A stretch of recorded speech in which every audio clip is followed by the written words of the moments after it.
I think people grossly undervalue their work. They don't really know how to explain what they do in an effective way, so they charge a lot less than they need to, and they work a lot more than they should. That's where I think case studies come in. Writing an effective case study will help demonstrate your process so you can really share your value, charge what's appropriate so that you can have more time to do what you actually want to do.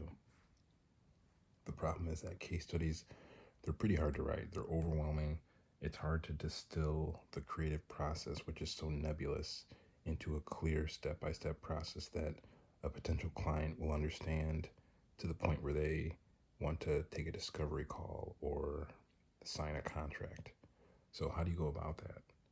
I feel artists need a clear process that they can work through so they can focus on their creativity and then just allow them to just plug in whatever they need to quickly churn out a creative story.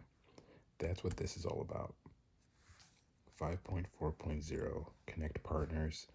This is like the collaborative advantage for a biomimicry business ecosystem. Within your organization, you could think of this as the heart chakra. If it's a building, this is going to be the fourth floor. Within a cell, this is the mitochondria, like the powerhouse. Within a human body, it's the circulatory system, it's the heart. Within a tree, this is the leaves, so the photosynthesis that brings energy. So the case study is bringing energy and driving your system. Within the planet, like our institutions, it's the economic institution. Or in a business, this is the chief financial officer. You can use this to represent all of these different things. Within Hue 3, this is Hue 3 Agency on Instagram. And so the focus of going through all of this is so you can define a proposal format, something you could say, this is what I offer, these are the stipulations, this is how much I charge. Get really clear on it. Define your contract terms. Let people know what to expect. You have to manage expectations. Finally, having a case study format. And this is really the case study format, but all these other two easily come from the case study format. So why is someone reading your case study? They want to either know the payoff they get, the proof of what you can do, seeing your aesthetics, knowing that you've worked with someone prestigious, knowing your process, or just knowing your expertise. And I'm focused on the process more than anything. Who's reading the case study? So with OS3, it's all about having 3 different perspectives. So that's having your designers, and I want to have indigenous designers that represent the planet. I want to have biomimicry design engineers that represent AEC professionals, AEC entrepreneurs, and I want to have solar punk engineers that represent the solar punk industry. So those are the 3 target markets that I'm going for. What kind of partner are you? So there's different types of partners that they listed within this future, the case study. This is really where I got the outline of all this from. This is a huge document that I distilled into this one sheet. And the, let's see here, the kind of partners that you can have. So I decided to have a partner that would go between each of the target audiences. So the partners that I chose to have were a mentor. I want to be a mentor for the clients when it comes to the story they're telling and the final product, because I think that clients should have full say over how they track things from the design and the story templates, so I can guide them, but they're still in the driver's seat. So I want to be a mentor in that respect.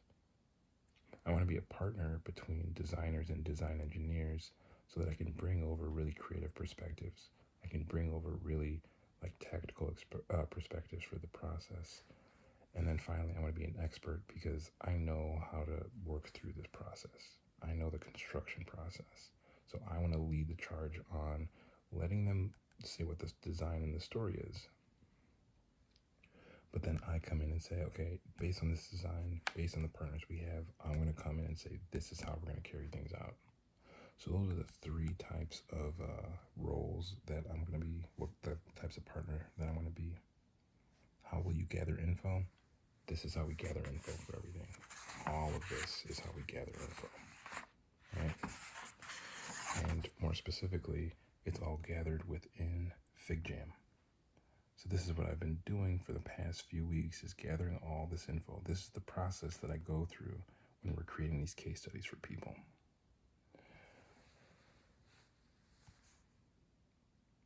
How do you structure titles? You can structure titles as like a brand boast, saying you worked with a really big brand, talking about your outcome and goal, a brand and insight, and a challenge. I decided to go with a challenge, stating what the problem is and how we're going to solve it. So underneath the process is where I put the title. I'll be asking people right away, like, do you know what your priority is? And with that, I'm going to lead them into saying that this is an OS3 CEO onboarding API. So we're prioritizing a clear and productive agenda for biomimicry business ecosystems. That's what the title of this is, helping people create clear agendas for what they want to do. After structuring the title, you have to say what's going to be included in the summary.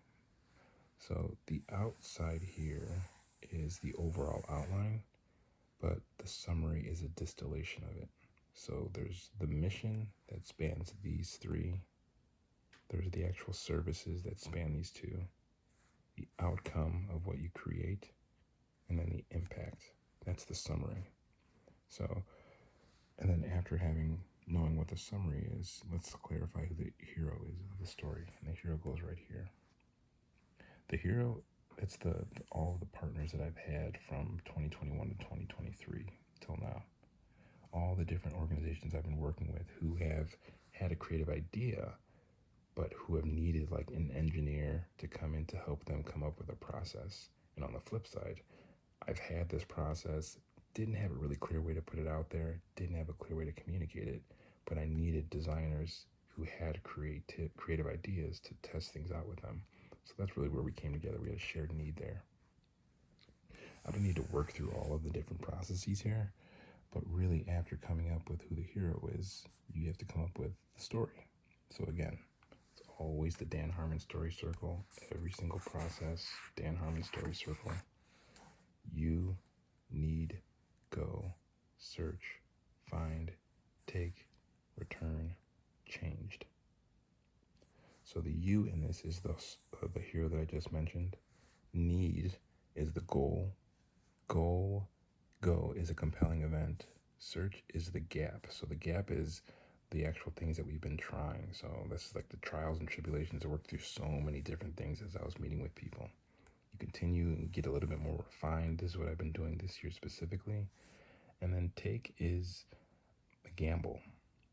Once the Maven course was launched to the public, I just switched course. I switched from lemon squeezing. I said, this is what I want to do. That was a gamble. And I really appreciated the fact that I did that, because now I'm rolling out a Maven course, GitHub documentation, and a repeatable process through this that I can start presenting to people. Finally, the thing that I gain is clarity for people, productivity, community, and communication. And I'll be able to describe that in this case study. So that's how you create a case study. With this, within the actual epic playlist I'm creating right now, this is going to be the Betty Davis song, They Say I'm Different. And then finally, the call to action will be asking people to give me a call or sign up for a conversation. I'm going to end this at 9 minutes, and that's it.